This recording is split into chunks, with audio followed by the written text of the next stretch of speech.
The bride of Christ is not the church. Let's go digging. Okay, we're in Isaiah 54, and this passage refers to the Lord of hosts being the husband of a nation called Israel, who is described as his wife. And again in Hosea 2, we see that God desires for his people to call him their husband. Instead of being aligned with false gods, he wants them to be aligned with himself. Unfortunately, some people do align themselves with false gods. And in Ezekiel 16, he describes those people as his adulterous wife. And that's why in Ezekiel 9, God judges all of Israel, but not before first marking all of those who truly belong to him, meaning they truly make up his bride and not the adulterous wife that he's judging.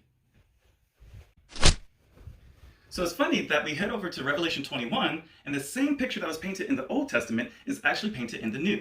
Here we see a new Jerusalem that is referred to the bride of Christ or the wife of the Lamb. And notice here that the bridegroom appears to change from God to Jesus. Now, while God's people are portrayed as a woman considered as a faithful bride, there's another group of people portrayed as another woman who's considered an adulterous wife, or in other words, a great prostitute, because they have gone after other gods. This woman is called Babylon in Revelation 17.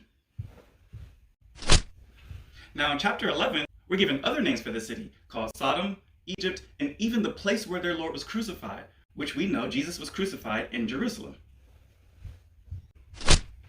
And just like in Ezekiel 9, in Revelation 7, there's a mark placed on the foreheads of all those who truly love God. In this case, the 144,000 being sealed from the 12 tribes of Israel.